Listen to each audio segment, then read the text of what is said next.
scientific talks. I just want to make a few announcements here.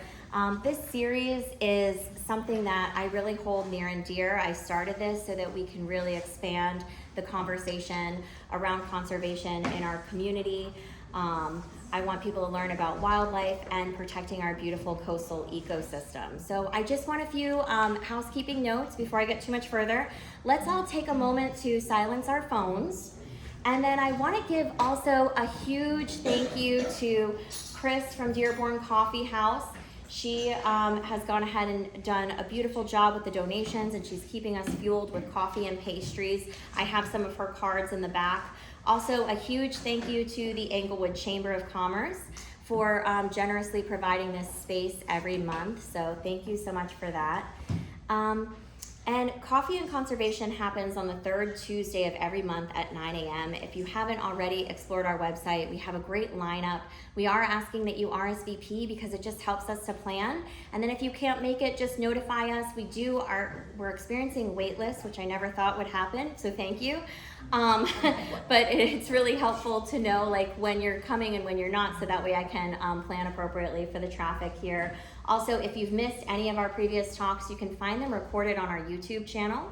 So you just go to YouTube, SUP Englewood, and you will find the Coffee and Conservation series there. Kate presented a few months ago, and she did a seagrass presentation, so that one is live right now. We are accepting donations on the back table. This does support Kate's nonprofit, which is the Florida Sea Grant Extension for Charlotte County. So I want to look ahead really quick. For August, we do have Captains for Clean Water. The co-founder, Chris Whitman, will speak about water quality advocacy. We have Armando Ubeda. He's from the same office except the like Sarasota version of it, and he's going to be discussing the horseshoe crab monitoring. And then in October, we have Carol McCoy of Coastal Wildlife Club. She's going to speak on gopher tortoise conservation. So we have really good, sessions coming up. So, RSVP, you can see the room's already filled, so RSVP for all of that. Now I'm really excited to welcome back Kate Rose from Florida Sea Grant, Charlotte County. Kate gave a fantastic presentation, just a few months ago, as I said, and we're thrilled to have her back today to dive into another important topic, nutrient runoff and algal blooms. In her role with Florida Sea Grant, Kate leads community outreach, education, and scientific outreach programs all across our area, including Eyes on Seagrass, Florida Horseshoe Crab Watch, and the Florida Master Naturalist Program. She's passionate about connecting science with the public, and today's talk is a perfect example of that mission. So she holds her bachelor's and her master's degree, I think both from UF, right? Okay. Yeah, that's it. But more importantly, she's here with us this morning, and we're lucky to learn from her. So please join me in welcoming Kate.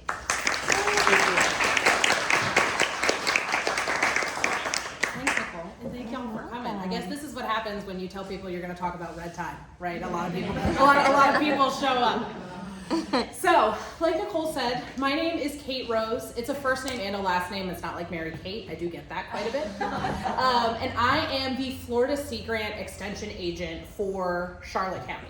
And before I start talking about red tide, I am going to talk a little bit about what the heck that means. So sometimes I'll abbreviate my title as I'm a Sea Grant agent. And when I first told my grandmother I got the position, she thought I was going to be a secret agent. So I always like to give a little debrief and talk about like who I am and who I'm affiliated with. So how many of us are familiar with the land grant university system? Few hands. Awesome. Okay. So we'll start there. Because the land grant university system was founded actually by Abraham Lincoln in 1862. He realized that there was lots of agricultural research that was occurring at the university level that wasn't making its way down to the end users, who at that point were the people that were producing the country's food. So you could see where that would be an issue. And he designated one university in every state who was responsible for not only doing that research, but then filling in that gap and making sure it got to the people who needed it. So, as you may have guessed from the logos, the various logos that I'm wearing, in the state of Florida, that university is the University of Florida, and specifically within UF, the Institute of Food and Agricultural Sciences, IFAS. And then in 1975, somebody said, hey, maybe we should be doing the same thing with our aquatic resources as well, right? Because as we all know, the ocean did not exist until 1975. So kind of like a similar structure, right? So there's one university in every state whose job it is to, extend, it was what we call it extension, extend their research to the end users. And Sea Grant is set up the same way. So we have 35 programs, right, just the coastal states. Some of the inland states have one, for example, the Great Lakes, Lake Champlain has one as well, but yeah, Kansas does not have a Sea Grant program. They're in the middle of the country. And including Puerto Rico as well. And so with these two organizations within the state of Florida, we also partner with our local county governments. So some of you guys might be familiar with the fact that there is an extension office in every county of the state. Again, the Sea Grant agents tend to stick to the coast, but if you ever have any questions regarding most ecological things, there's landscaping expertise, there's family and consumer sciences, there's community development. We've got all sorts of people, and it's our job. The university basically stations us here to help answer your questions and solve your problems and try to make life easy for you. So, all this to say, I have a lot of bosses.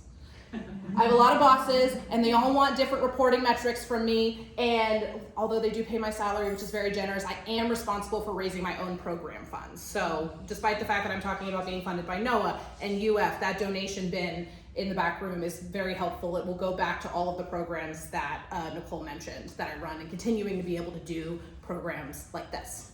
And it will also explain why some of you guys probably got a little card that's got two sides on it about your experience today and whether or not you like it, whether or not you like the presentation. Don't fill it out if you don't. You'll notice on one side is that survey, and on the back side is some questions about ethnicity, race, and gender. At the moment, I am still required to ask those because I'm associated with the university. The university has some federal requirements. You do not have to fill them out if you don't want to, but I am required to at least ask. So please don't take it out on me if you don't want to answer those questions. Alrighty? Okay. Do you want to get into the good stuff? Before we jump into red tide specifically, I'm going to start a little bit higher level than that, right? Because we know that red tide is an algae. It is a harmful algal bloom. So, and a lot of us only ever hear about algae in the context of the big sargassum blob that is coming to eat the west coast of Florida, or red tide, right? You hear about it in these scary contexts. So, but my job today is to take all the scientific information and make it a lot less scary. So, when we're talking about algae, we're really talking about this super diverse group of photosynthetic organisms, right? So we're talking about, of course, we have our sargassum, our things that you can hold in our hand, like seaweed. Those are our macroalgae, right? They're big enough for us to hold in our hand. But then we also have our species like phytoplankton and red tide, which are these tiny unicellular things that cause tiny unicellular organisms which cause an issue when they appear in mass, right? So we can go from microscopic to giant, and they're structured slightly differently than your typical plant. So if I were a houseplants are considered vascular plants. Vascular. Where have we heard that word before? Blood, exactly, same thing. Did you know that plants have veins? Yeah, right? So when you plant a plant, so if my body were a plant, you would put me in the ground and I would get my nutrients through my roots, through my feet, and then I would use my veins to transport all of those things all over my body so that I could carry out all of the things that I need to do to stay alive. Algae, on the other hand, doesn't have those like distinct tissues, right? So we have a liver and a stomach and veins. Algae, I want you to think of just kind of as like a big photosynthetic blob. So again, returning to my analogy of my body. So if I was a normal house plant, you would plant me in the ground, my roots are my feet, my nutrients move up, my hands are my leaves. If I was algae, just my whole body is just kind of one big photosynthetic piece of tissue, which means, by the way, I can get nutrients through my whole skin as opposed to just my feet. Which you'll notice that'll become important as we're talking about how these things absorb nutrients. And they do tend to be primarily aquatic. There's algae everywhere. There's even been algae, I think, found in like snow on top of glaciers, like these tiny microscopic cells. But typically we like a moist environment, right? Snow is cold, but still wet. And it gets a bad rap, right? We talked about that, but it is ecologically essential. So algae were actually among the first organisms on the planet to produce oxygen, which is really, really important because that's the thing that created the atmosphere that we're living in today. So everybody take a big deep breath. Say thank you, algae. We really appreciate all that oxygen that you made for us once upon a time. And it's still a really significant oxygen source. So to this day, marine algae is producing 50 to 80% of the Earth's oxygen. Did everybody know that? No, right? Because this is what happens. All the trees get all the attention for producing all the oxygen, right? This poor oceanic plankton is over here with one microphone, not getting the love that it needs, right? Because it's unicellular, we can't see it. It's that gross stuff that brushes up against us on the beach. But it's really, really important. It sequesters an incredible amount of carbon, right? We all hear about, we want to plant trees when we're talking about fighting climate change. Algae is doing the same thing. It's pulling that carbon down out of the atmosphere. It's also a really important food web link, right? So we're all familiar with big fish eat smaller fish, eat smaller fish, eat smaller fish. What do you think smallest fish is eating? Algae. Okay. It's a really important link between the photosynthetic side and, the food chain itself. And it's a really important nutrient and pollutant removal. Right, so we always hear about it in terms of like, the algae is out of control, there's too many nutrients, the nutrients are feeding the algae. The alternative is that those nutrients and other stuff that we're dumping into the water, we'll have a conversation about that, could just be floating in the water where we want to swim, where our marine life is. But algae has this knack for being able to incorporate that into its tissue, so at least all that stuff is locked away. And it's in its own little pool, but right, it's not floating around and rubbing all up against your skin. Now, we'll get into blooms. So an algae bloom at its base level is defined as a rapid and substantial increase in algae biomass. So algae, not necessarily bad, but we get a lot of it very quickly. We call that an algal bloom. Those algal blooms then become harmful when it causes us issues, right? And those issues can be human health, they can be economic, they can be ecological, it can just be a nuisance. Like you don't want that sargassum drifting up against your dock and all of a sudden it's hard for your boat to operate, you don't really want to go swimming in that, right? So that's a pain in the butt. When people think harmful algal bloom, I think they think of it as kind of like a monolith, right? Like there is a harmful algal bloom, it is toxic. And that's not necessarily the case. Harmful algal blooms can be harmful via a variety of methods or cause issues via a variety of methods. So the first one that's probably the most intuitive is toxins, right? We hear a lot about that with red tide.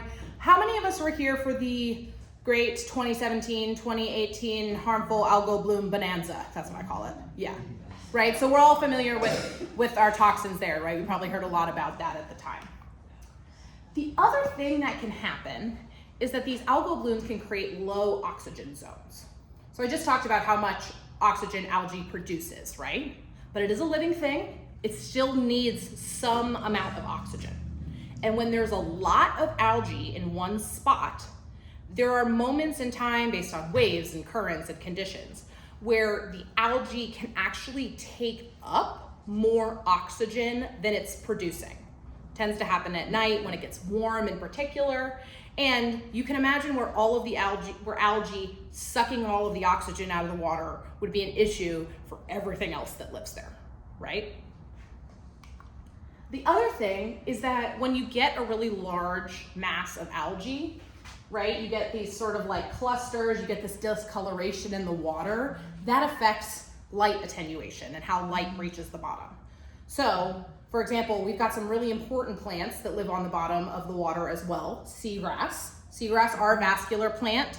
They're just like that house plant, returning to my body. Their feet are planted in the ground, and they do a lot of good stuff for us as far as stabilizing the shoreline, providing a lot of habitat for fish. But this algae, remember, because it has so much more surface area to absorb nutrients, it can often grow faster than the seagrass, and then it grows over top of it, which is an issue because the seagrass also needs light.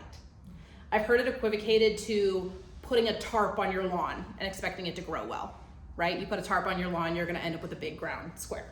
Mm-hmm. So, all this to say, first of all, not all blooms are the same, right? So when you think harmful algal bloom, there's a little bit more investigation to be done there to figure out exactly what's going on. And we should also point out that not all harmful algal blooms are toxic, right? I think people sort of have this fear. They think harmful algal blooms, they think toxic, they think sick. I mean, don't get me wrong, they can be a pain, but if you're swimming around in sargassum, you're not gonna be worried about, you might be worried about the touchy-feely, the stuff that lives in there, maybe some shading and some low oxygen zones, but you don't have to be worried about toxins per se. So these harmful algal blooms are really kind of diverse ecosystems when you think about it, right? Because if you have one tiny little algal cell, you have many other different tiny little species of algal cells. So all of those things can exist together in a bloom. So sometimes when the scientists say, we don't quite understand what's going on with this bloom, maybe that highlights a little bit of that complexity, right? We're trying to nail down exactly what's there and if what's in there is producing toxin. And if it is producing toxin, then we talk to the managers and we put out the public health notices and stuff. So, some things that influence algal blooms, because I get this question a lot, particularly at this time of year.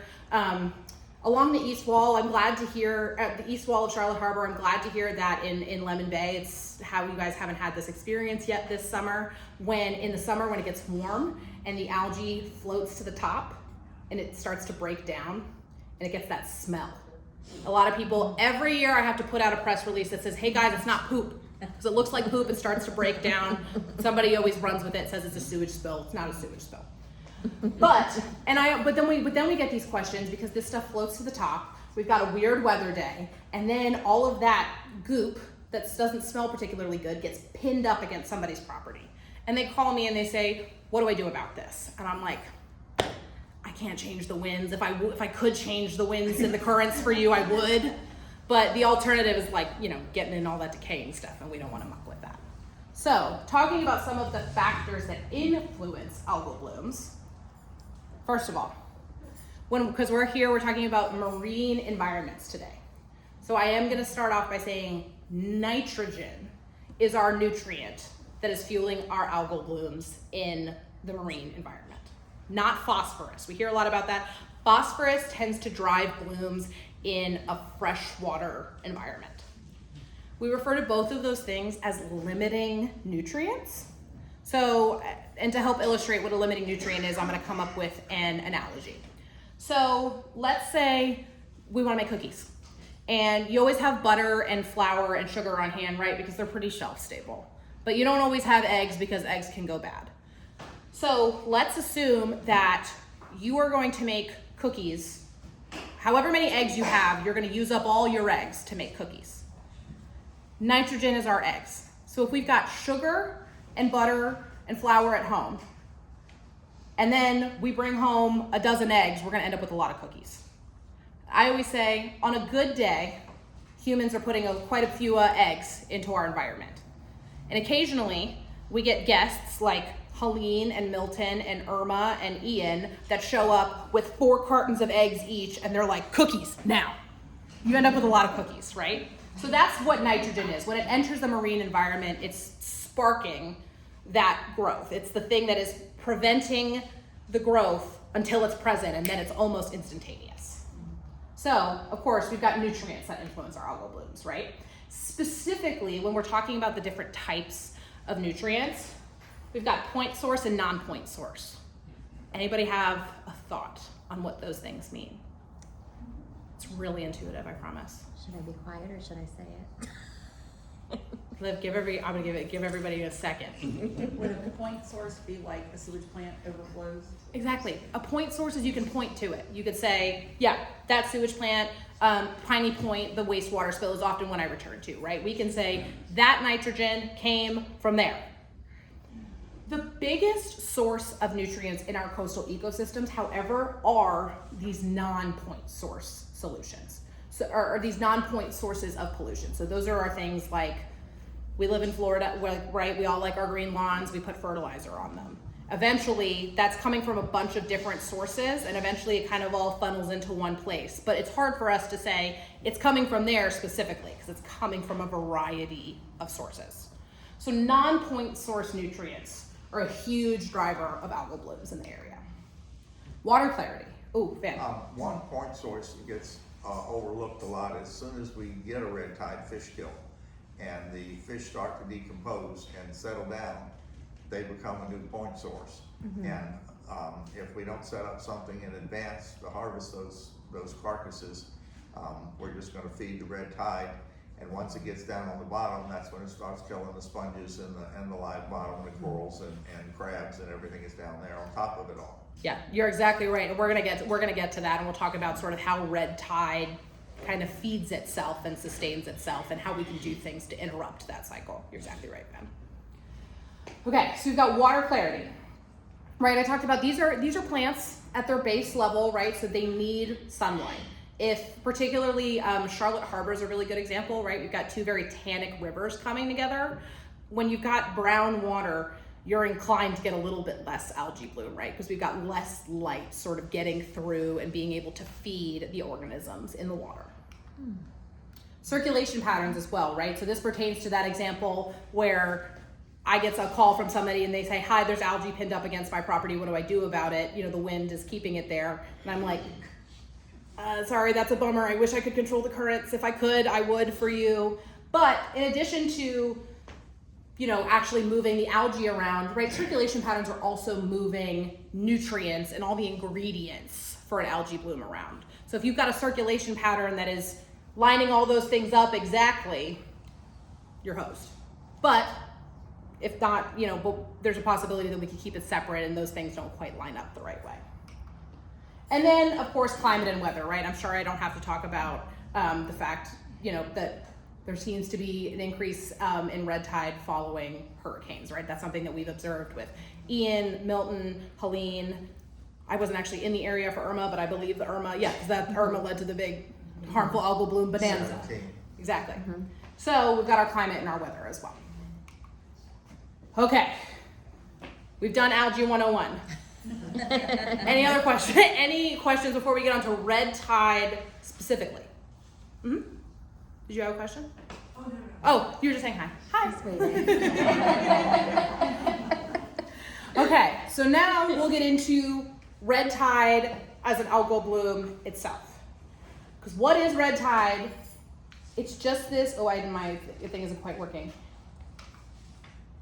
It is this unicellular organism, this tiny little cell. It's a marine dinoflagellate named Karenia brevis, K. brevis. I'll try to refer to it as red tide, but I am a scientist, so I do occasionally slip into the jargon. I apologize. So it's a unicellular marine dinoflagellate. Dinoflagellate's a big word.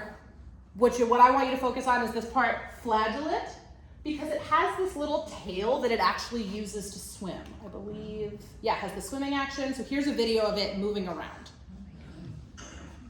Right, so these are complex organisms, right? We only really think of them as the bad things, the things that they cause us, but it's this whole little thing, and it moves around, and it has this tail that it can swim with. It is actually one of 6 species of Karenia in the Gulf. So we hear Karenia brevis is our big one, but this is by no means unique even in the Gulf of Mexico, this genus, nor is it unique to the world. So there's lots of Karenia species throughout the world. It's a part of our ecosystem. And of course, the thing that it probably gets the most notoriety for is the fact that it produces this brevetoxin, which is the thing that kills marine life. And of course, it causes that respiratory irritation when the waves crash on the beach and it gets aerosolized and can move inland. How many of us have experienced that coughing? Yeah. So you guys know exactly what this feels like.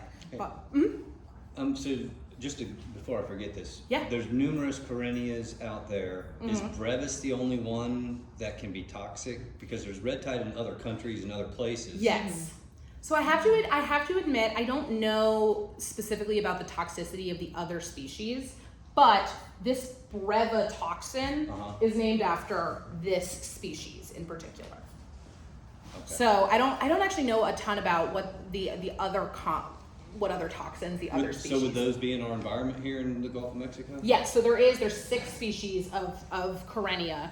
So not Corynea brevis, this is where with genus and a species, right? It's the same genus. Got it. So there's kind of like separate, am I thinking like separate organisms?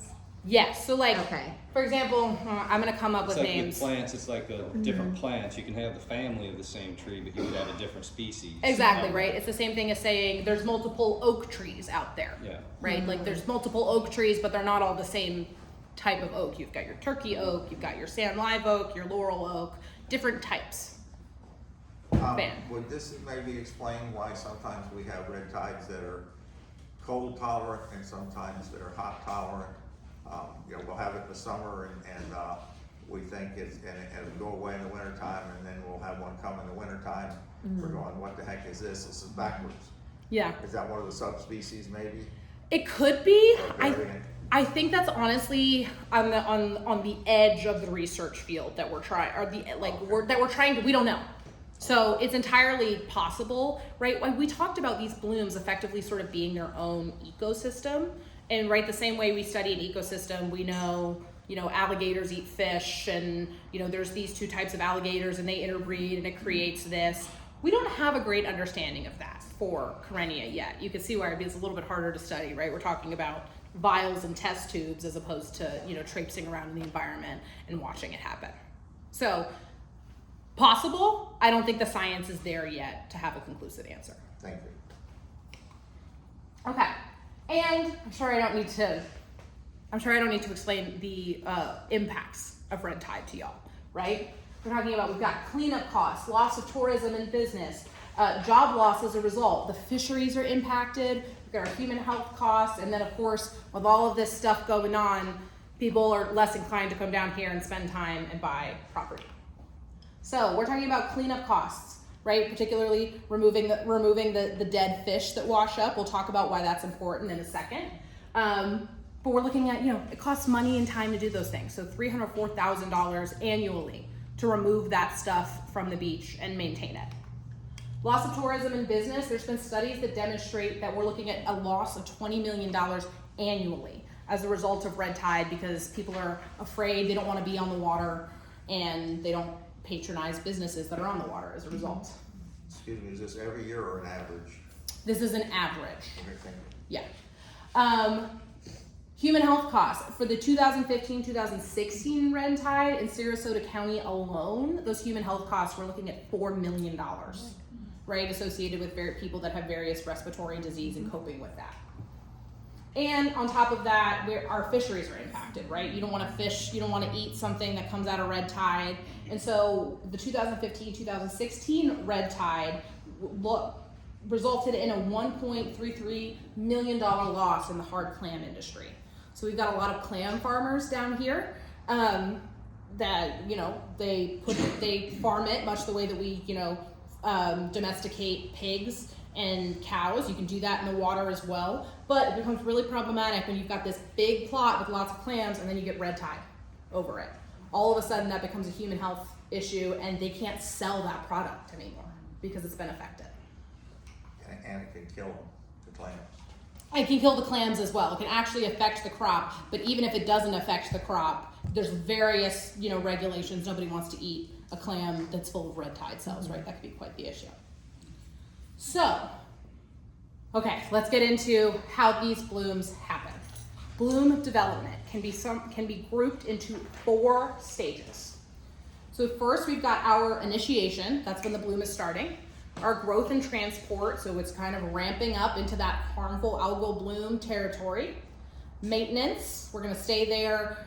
Remember the 2017, 2018 harmful algal bloom bonanza, right? That lasted a whole year, more than a year, I believe. and then termination. So we're gonna walk through all of these today specifically for red tide. So when we're talking about initiation, Karenia is a naturally occurring species in the Gulf. It's always been around for as long as we've been able to document it. And we see it in this area specifically because we're hanging out in effectively the initiation zone. So offshore in the Gulf of Mexico, there tends to be this spot in the Gulf offshore, but basically between Tampa and Charlotte Harbor, just where we're at right now, where red tide tends to pop up. It tends to initiate. It's always been like that, again, even in history. There's this working theory that the reason that that's the case might have something to do with the iron-rich Sahara dust and its relationship to another algal species called Trichodesmium. Some of you guys might know that as marine sawdust. It's that sort of yellowy stuff. It almost looks like pollen a little bit that like hangs out on the top of the water. So there's kind of this working theory that around this time of year, the Sahara dust rises up into the atmosphere, drifts across the Atlantic Ocean. It's really, really rich in iron, which can also be a limiting nutrient. So I'll return to our cookies. So we bring our iron over, we make a bunch of cookies. Trichodesmium, this marine sawdust species, wants to make a lot of cookies with that iron, and it does. And the thing that Trichodesmium does is it kind of primes the water for the red tide, for the Karenia brevis species.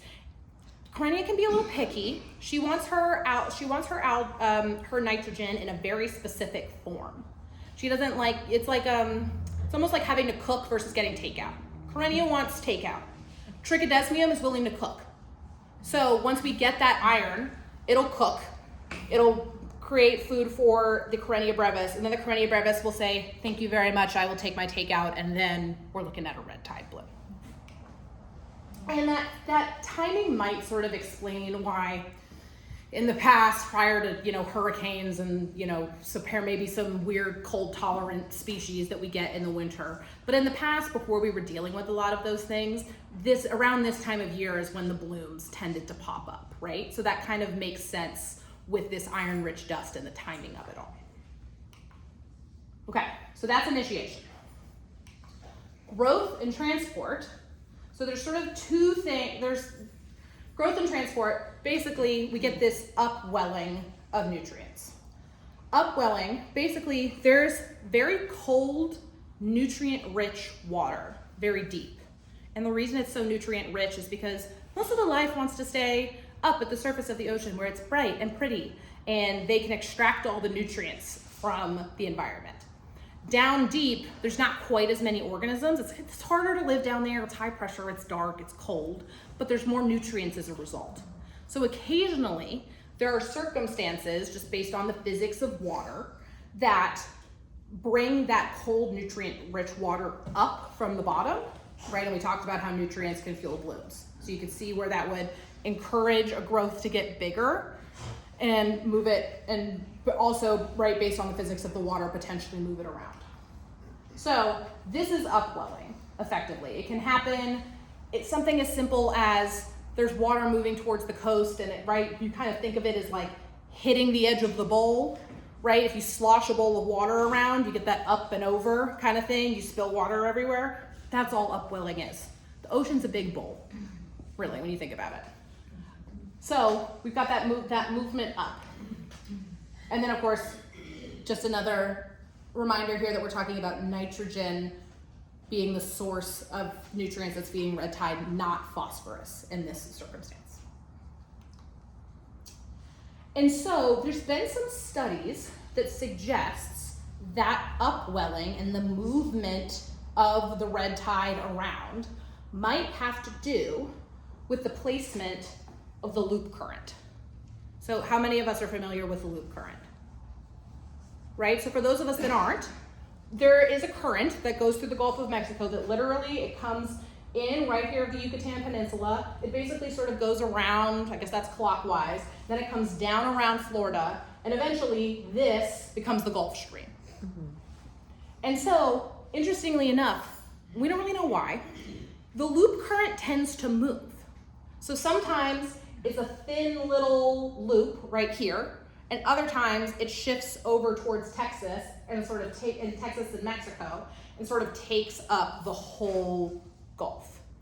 And there's been some evidence that when the loop current moves closer, and sort of does this pinchy thing and it gets closer to the state of Florida, it actually bounces off the dry tortugas here, you know, following down the end of the Keys. And what this does is it kind of sends the whole West Florida shelf into a flurry. Sort of think about it, right? Think about a river, right? You put a big stick in the river, and then all of a sudden the water is moving around it and it's eddying and it's very active as opposed to just like a straight flow forward, right? So that's what's happening here. So occasionally the current will shift, and when it shifts closer to Florida, it's like putting a stick in the river, and it kind of moves water all along the West Florida shelf, and that tends to be conducive to upwelling and moving the Carenia, moving the bloom closer to shore where it's an issue for us. Have I lost you yet? Awesome. Cool.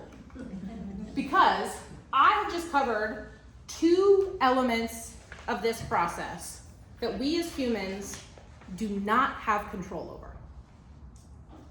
Where we do have control, oh, I lied, sorry. Because we don't have control over it, right? We've learned how to sort of live with it and cope with it, right? So we have these tools to sort of help us navigate it. Primarily monitoring and forecasting tools. Despite the fact that we've got all of this tech, right? Sometimes simply avoiding the bloom can seem like kind of a crude solution when we're talking about, you know, sort of coping with it, but it's a good option, right? So we have all of these tools now where you can monitor and forecast these red tide blooms to decide how you want to adjust your behavior, whether or not you want to go to the beach that day. Mm-hmm. So we've got the FWC red tide map. So you've got the QR codes to these as well. So these are, and by the way, these are all sources that I check too.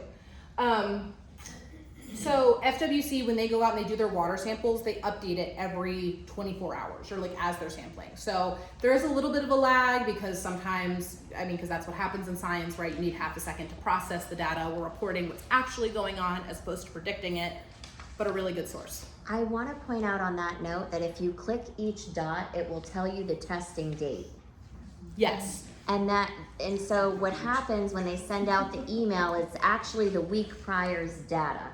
So in order to get the current view, you have to go into this map and you have to click each dot, and then you're able to see when those samples were taken.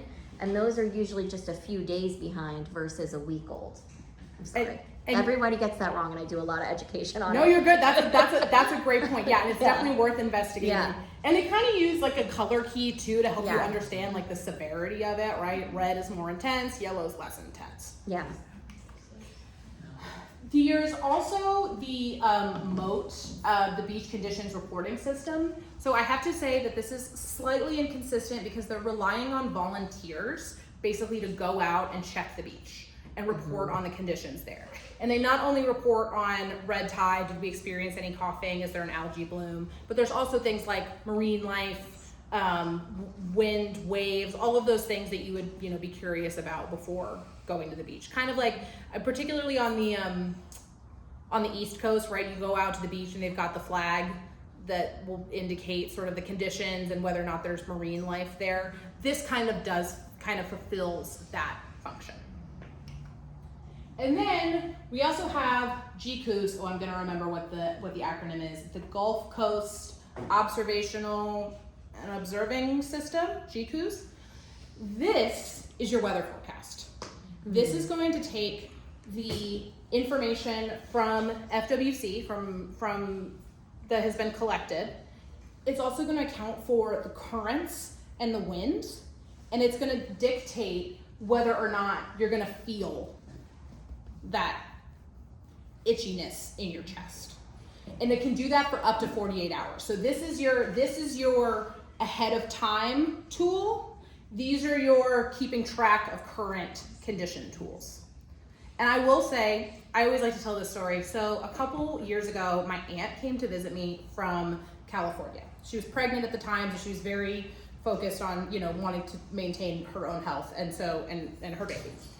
And we were going to the beach and she kept going, what if we get there and there's red tide? Like, what do we do? And I was like, we get back in the car and we leave. Like, and by the way, like, that's truly what it is. And that's what these tools are designed to help you to do, right? Apparently in California, either she was unaware of them or they didn't have the tools to, you know, sort of pinpoint where the algae was. She was telling me these stories of like, people would go hiking with their dogs and then like later something terrible would happen to the dogs because they had swam in some body of water and they didn't even know the algae was there. Oh. We don't have that issue in Florida. We have all these good forecasting tools. Okay, they have La Jolla and Scripps Uh-huh. Aquarium and Monterey Sea Aquarium. Yeah. And they don't do that.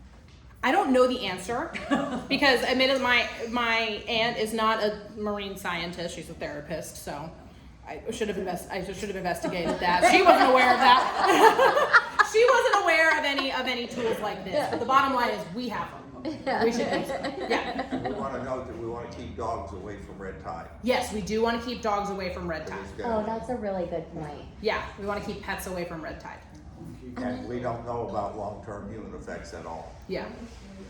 So the good news is a lot of the symptoms resolve themselves if you move away from it. Mm-hmm. So that's what she said. She said, you know, what do we do if we get there and there's red tide and we're coughing? I'm like, then we'll get back in the car and leave.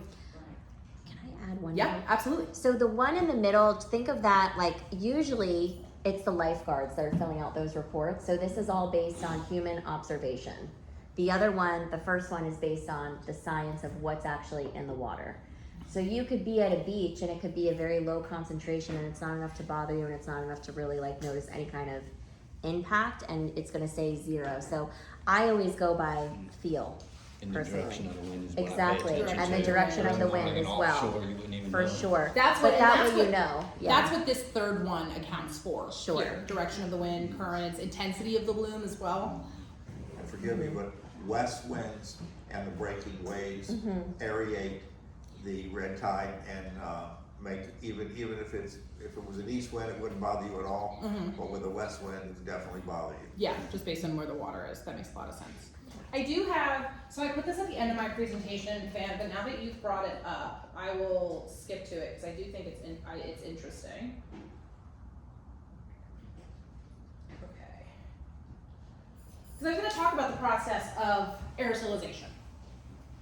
Did that pop up? Amazing. Okay.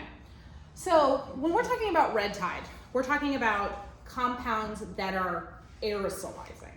So aerosolizing is basically when a compound, that toxin, is broken up into smaller particles. And those smaller particles grip onto something else. In this case, it's the sea spray, right? And then those things can drift inland and they can cause issues for us. Some people tend to think that this is volatilization, and you can ignore the terminology. Some people have this perception that the toxin basically turns into a gas and can drift, right? So when you're turning into a gas fills the size of its container, right? That's not what's happening. It's just getting very, very small and clinging on to particles that are moving through the air. And the reason that's important, so here's an example, right? So we're talking about basically these compounds are going to cling onto these water droplets from this sea spray, which then get carried inward by the land, or by the wind. It's also the same principle of a perfume bottle, right? When you spray your perfume bottle, basically what you're doing is you're taking your perfume solution and you're hitting it with air, and that air is breaking the perfume up into water particles and smell particles. Those are all sort of in the same thing. And then you're spraying it on yourself. And I want you to think about a perfume bottle for a second, right? How does everybody put on perfume? Spray in front of you and then you walk through it, right? Yeah, I mean, so, but that is what aerosolization is. And why, when we're talking about red tide impacts, we're really only talking about a few miles inshore of that aerosolization. And don't get me wrong, that could be difficult, but I once got a question in my Florida Master Naturalist course. We were kayaking on Shell Creek. Okay. With SUP, thanks guys. Yes. Thanks for giving us the kayaks for that. And so we were in Shell Creek, which is in Punta Gorda, and there was a red tide, out in the Gulf at the time. And one of my students said, "Are we going to have an issue?" And I was like, "No." I would be shocked because that's a really, really long distance, and it's a distance that it could travel if it was a gas, right? It would just drift and it would fill the container, and the container is the atmosphere, and it could get that far. But, right, that's the reason you spray it up into the air, right? And all falls down eventually. It stays suspended, but not forever. And so another analogy that might be helpful too is to think of, when we're talking about aerosolization, think about putting pepper in water, right? So you could still sort of see and make eye contact with the pepper in the water. In theory, you could separate it if you wanted to. But eventually, right, it all settles out and sinks to the bottom. If it were volatilizing, if it were becoming a gas, it would be like putting salt in water, right? It would disappear into the water. You wouldn't know it's there. There's no way of getting that back out. So that's what we're talking about. We're talking about this compound aerosolizing and causing that respiratory distress. And just to note too, red tide requires a higher salinity. It can't live in fresh water. True. Mm-hmm. Yes. Also important. Does that make sense to everybody? Yeah. Okay. Now back to your regularly scheduled program. How am I doing on time? You're doing good. You're doing good. Okay. Let me find out. Doug, who has the room after this? Do we know? You got time. We've got time. Perfect. Okay. So, some other things. Living with red tide. So we talked about that respiratory forecast, right? So we get that respiratory irritation. We're talking about we want to use our tools to avoid them. Like I said, if you move out of distance of where you're experiencing those symptoms, they often, what's the word? Resolve themselves. That's the word I'm looking for. However, we've also got seafood, right? That is at play here. The good news is that seafood in Florida is really highly regulated. So if you are getting seafood from a credible buyer, that includes restaurants, that includes Publix, that includes, fish houses, you're good. Their FDACS, the Florida Department of Agriculture and Consumer Services, is taking care of that for you. They're testing it. That being said, if you're somebody who likes to get their fish from Joe Schmo off the side of the road, we're looking at a little bit less regulation there. So you should be sort of aware of where the red tide is and how that might affect how you buy your seafood. If you want to go fishing, which sounds kind of crazy. I know people get like, why would you go fishing in a red tide? Red tide is very and can be very patchy. So we could have a really bad bloom going up in Tampa Bay, but not necessarily down here, right? We've watched sort of those forecasts move. First it's in Tampa, now it's down here. So yes, you can go out and recreate when there is a red tide. I mean, I wouldn't do it in the area. Like you don't want to go in the red tide, but it's possible to go out and recreate when there is red tide. However, if you want to go fishing, clearly, please don't fish in the bloom. That's just as good for nobody. You're going to be coughing. The fish is going to, have some issues with it. You don't want to eat that. Easy enough. Pretty intuitive. Even if you're fishing and you're not in an active red tide bloom, don't take any fish that are visibly distressed or sick or dead, right? It could be a result of the bloom, could be a result of something else. It's not something we want to mess with. And the Florida Department of Health does recommend, if you are fishing, that there's a red tide bloom kind of in your proximity. They say it's good practice when you fillet your fish just to hit it with a little bit of fresh water, but they still say you can eat it. So, for our fishermen in the room. And for our fishermen in the room as well. Oh, and then of course, FWC and the Florida Department of Agriculture and Consumer Services is going to they'll post any warnings that you might need to be aware of. So if you want to go fishing, you want to check, just log on to the FWC website, make sure there's nothing in big red letters at the top that says, don't eat the fish from Charlotte Harbor, Easy. If you are a fisherman, I do just want to point out that the University of Florida and FWC are currently working on a joint project where they're asking fishermen to report any fish kills that they see. So if you're out on the water, you can call this. It's really small, but you can also go to that QR code, and I'm happy to take a picture. Yeah, I'll put it please. online too. Yep. Yes, go looking for responses on that. So if you're out on the water, you see fish kills, let everybody know. And one note, do not eat shellfish Yes. during red tide outbreaks, period. Yes, don't eat Clams, oysters, scallops, any shellfish, do not eat them during red tide. from a regulated source. They should be fine. Yeah, from a red tide area, do not eat them. Don't go out and harvest them yourself. Yes, don't go out and grab clams and oysters. And yes, good point, Van. Thank you. Don't go out and grab shellfish. Shellfish in particular, they filter the water through their bodies, and so all of those toxins can concentrate in their tissues. That's part of the reason, even like in our hard clam habitats, they're constantly testing the tissue to determine whether or not those guys can sell their product, because they want to sell it. 14 days to purge. Yes, 14 days to purge, and they test all of that stuff. Okay. Yeah. So since those type of the shellfish, they do purge the water, I mean, they cleanse the water, Mhm. filter it. Do they like absorb it and then filter it out? Mhm. That's why he was saying 14 days. Yeah, so they are able to go through a cycle and Yeah. live to tell about it and keep doing their thing. Yeah. Yeah. As long as there's oxygen in the water. I'll tell you in this area, and you know, with the water quality challenges that we have, the algal blooms that we have, like I wouldn't personally grab a shellfish off the bottom and put it in my mouth. But you know, all of these other regulated sources, I would be happy to buy local seafood. I just would also love if FDAX told me it was safe between harvest and me eating it. Okay. So we've talked about initiation and growth transport, and you know, how to live with red tide given the fact that we don't have a ton of control over the blooms starting and becoming, you know, big, challenging, harmful algal blooms. Where we might have a little bit of influence is this maintenance phase.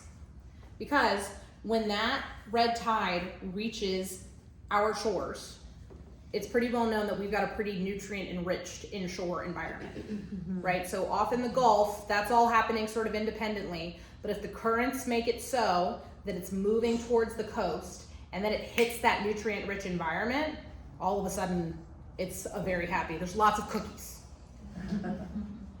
So, and then of course, this can be exacerbated by hurricanes, right? So we talk about, you get that big, you get those big rains, the water runs off the land, it carries nutrients with it, which is why we tend to see that association between hurricanes and the red tide, right? Because there's basically a big pulse coming from the land, occasionally based on how much water we get. I don't know if anybody saw those pictures from Ian, right? Of those big plumes stretching out into the Gulf, right? So basically what we're talking about here is just two conditions lining up.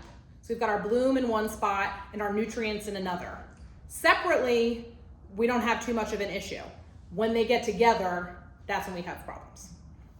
And as Van was mentioning before as well, right, these high concentrations of algae and toxin produce fish kills, right? They kill the marine life.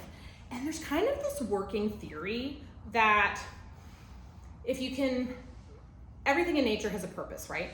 And a lot of the times that purpose is that organism wants to stay alive and it wants to reproduce. And so there's this theory that part of the reason that the Karenia has this brevetoxin and it kills all this marine life is so that it can kill the fish, so that the marine life decomposes and provides more nutrients, and it sort of creates this cycle. And that, Van was exactly right, and that's part of the reason we scrape the dead fish off the beach, right? In addition to the fact that they're gross and they're smelly, it's a human health issue, right? When we're talking about bacteria, all the bacteria in there. On top of that, it's kind of an attempt to cut the bloom off at the knees to actually remove those fish, which is why part of the reason that the university and FWC want you to report fish kills, because I think they're trying to understand this dynamic a little bit better. So that's our maintenance phase. Unfortunately, we don't know a ton about termination. What we do know about termination, a lot of it comes out of the Florida Red Tide Mitigation and Technology Development Initiative. Super great project, super lengthy name that can be difficult to remember sometimes.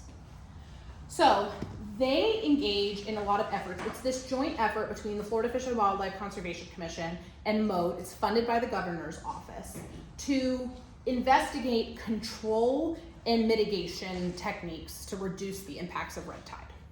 So we've already talked about mitigation, right? Those are things like trying to keep people away from the red tide, avoiding it, giving people the tools to do so, making sure that seafood is regulated. So that is, the bloom is still present, but we're learning how to live with the impacts.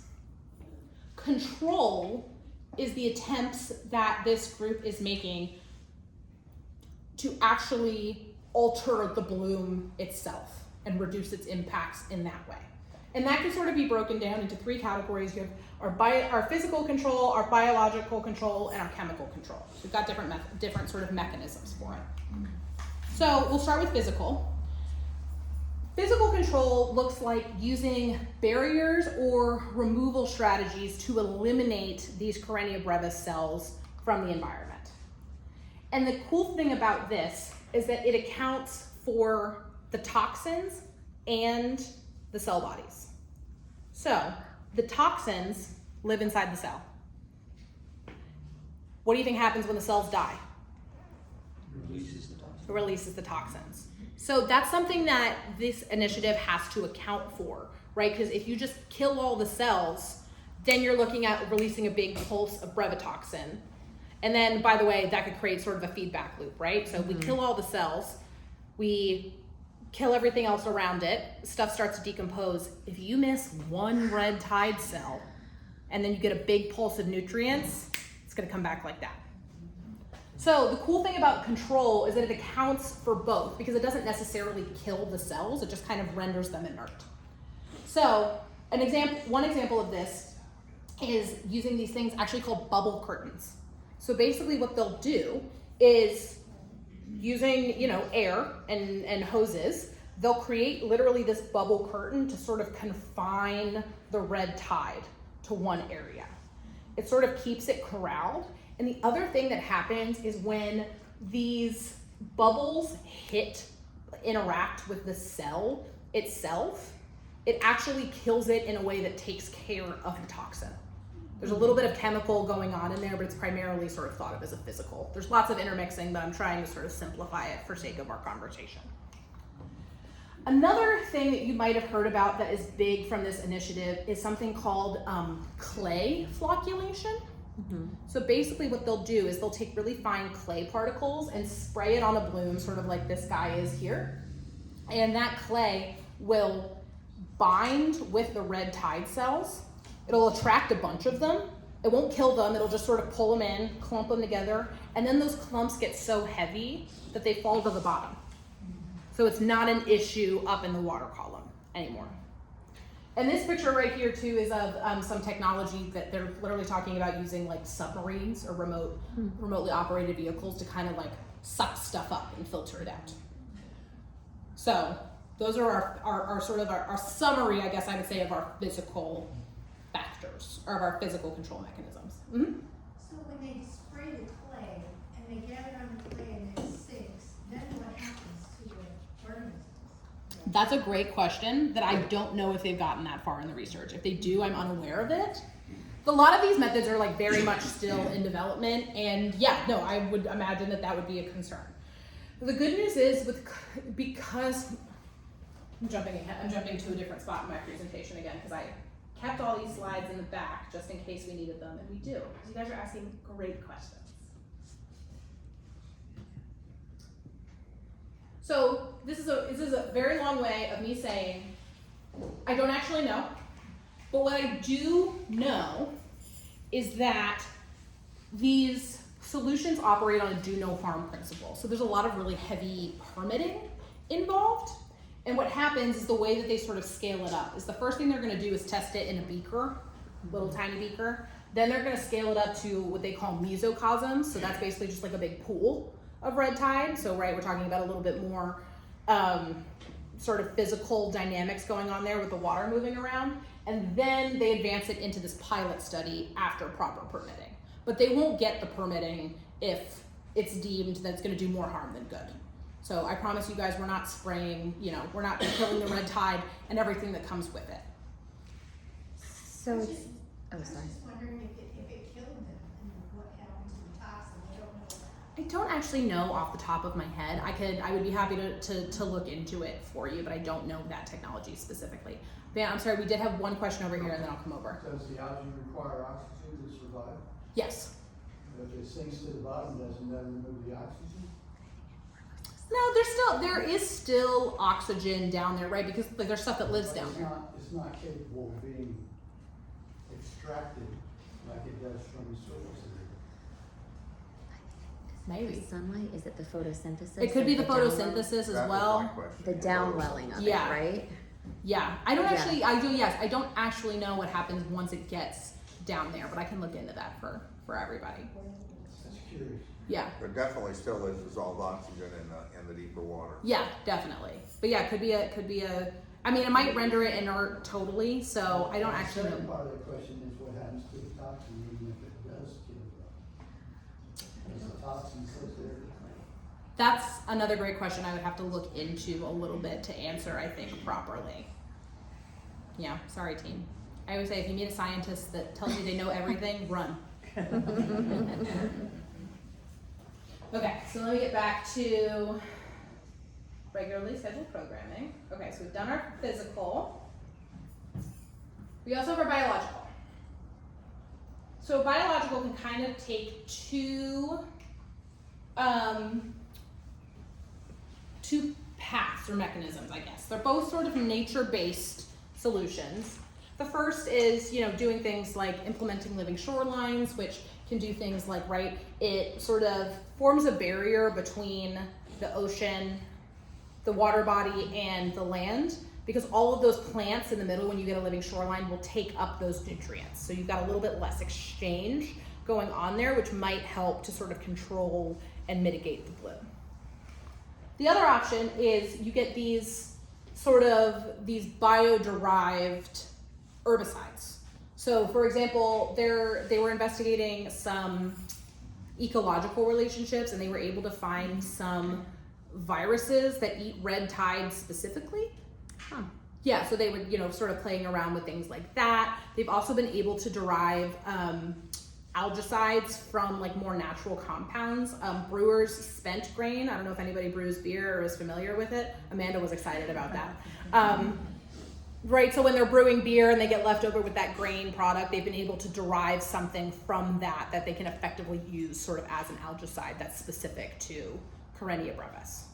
So those are our more nature-based solutions.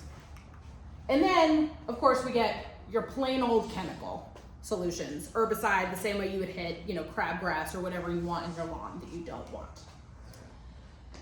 So we're looking at cleansing agents and algicides that kill harmful algae cells. Probably our most recent example of this. Does anybody did anybody hear about this? In a few canals in Venice, Moat, this initiative, the Florida Red, it's a really hard name.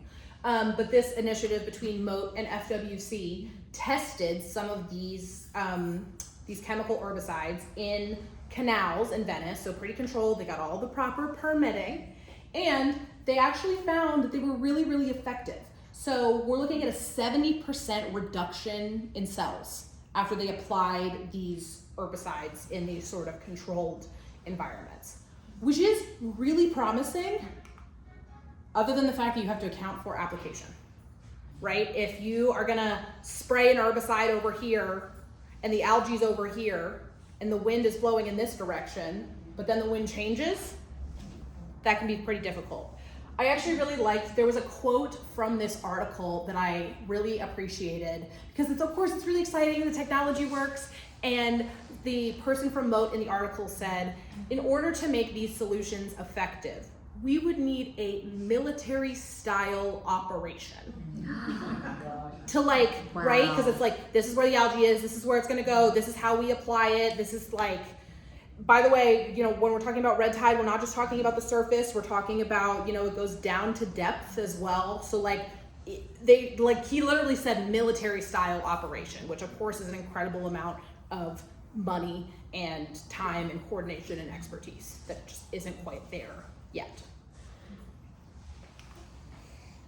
But, so all of this to say, there's not any one thing as a silver bullet, right? So these are all good things that we're doing to address the impacts of red tide, but not any one of these things alone is gonna eliminate red tide. Quite frankly, the likelihood that we're gonna eliminate red tide is pretty low because, as we just talked about, it's natural and there's a huge portion of its bloom cycle that we do not have control over. Mm-hmm. What is the percentage of homeowner and corporation that affects the bloom as far as runoff and pollution? God, if we knew the answer to that, we would be set. Like we would be set. Nutrients can be really hard to track in this environment in general, and I would say specifically Charlotte County is, and Brandon Moody, our water quality manager, would say this as well. That we're a little bit behind some of the other counties around us in sampling and understanding our system well. There has been some work, and there has been some work, I believe it's been published, but the thing that I can remember off the top of my head is the preliminary work that modeled how, like, nutrient contributions within the Peace River watershed specifically, so a little bit more Charlotte Harbor focused.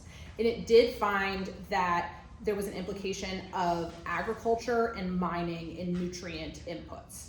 There was also a section for testing the urban contributions. They didn't have enough data to make any conclusions on that. It doesn't mean that the answer is no.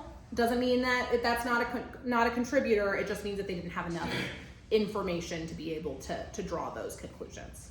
So that's a great question. We're trying to figure out the answers to it as well. Dan? We want to note that wastewater treatment currently does not remove nutrients. So our wastewater is definitely contributing nutrients that can feed red tide and any other algae growth. Can feed.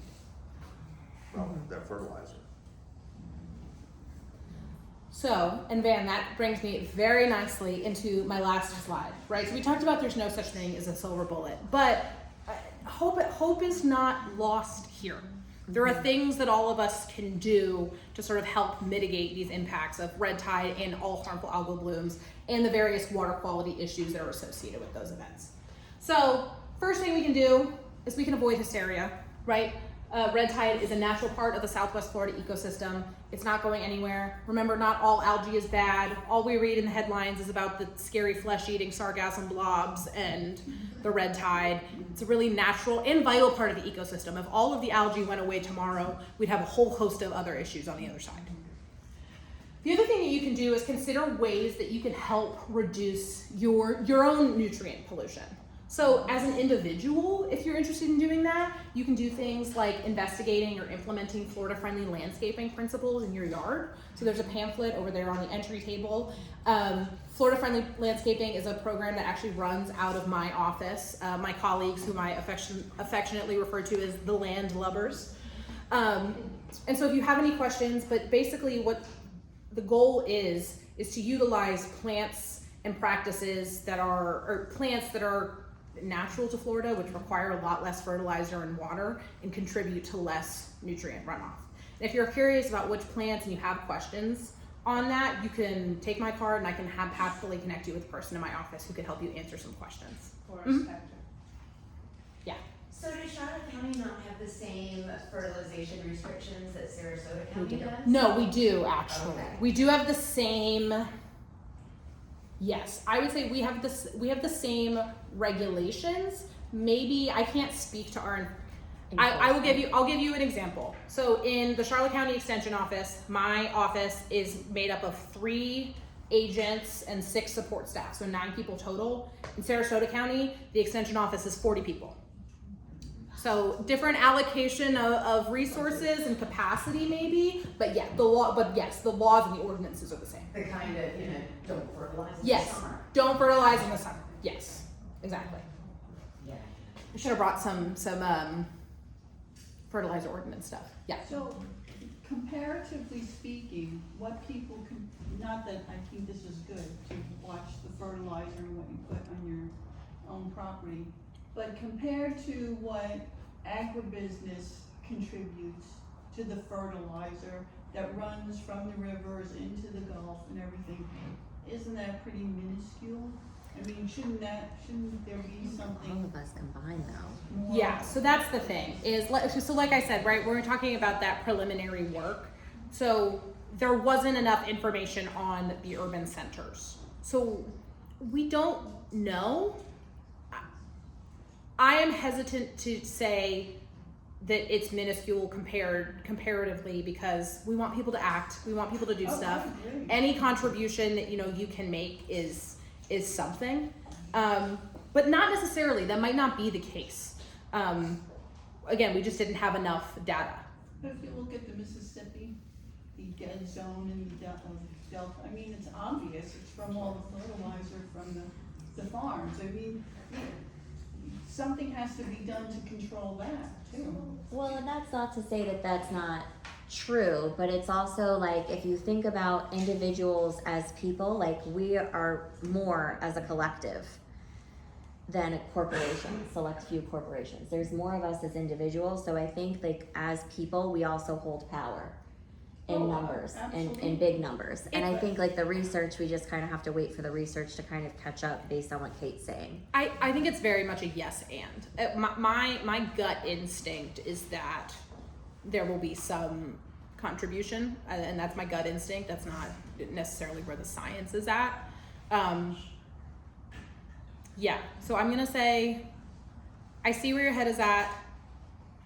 I'm gonna say there's some complexities there, right? Because we're also managing people and their behavior. If you tell people that their contributions are this much, then they don't care, and we don't want that, because Then we say it's no. still a source. Agreed, Yeah. but I'm just like thinking in terms of the magnitude. Yeah, so we don't know. It's entirely possible. It could be the same, could be more, but we don't know the answer to that quite yet. Van? First off, businesses are required and incentivized to use best management practices. It used to be you would fertilize your lawn or your crops before the rain.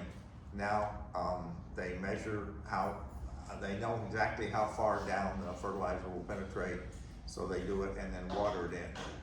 And we need to do the same thing in our yards. Also, in Florida in particular, there's much less agricultural and ranching and cows, etc. And there's much more development. So Especially now. it's got to be balancing itself in a negative way. Again, our wastewater treatment is not treated doesn't remove nutrients, and that's a huge source of nitrogen in our waters, feeding algae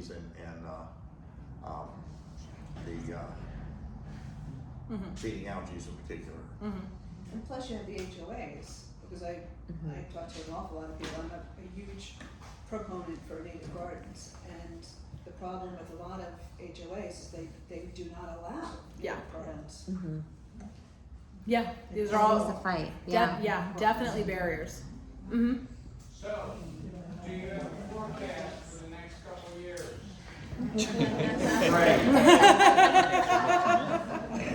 Given that we're supposed to have another like above average hurricane system, I'm a little bit skeptical. But I did also want to point out, I'm going to get to your question in just a second. I did also want to point out some other things that we can do, right? Van mentioned, right, supporting advanced wastewater treatment. That's something our water quality manager is working on in Charlotte County, because right now our main focus of our wastewater treatment is to remove harmful bacteria, which great, but we also would love if they could remove the nitrogen and the nutrients as well before that water returns. Pharmaceuticals. And pharmaceuticals. Before we carry too much into Q&A, I just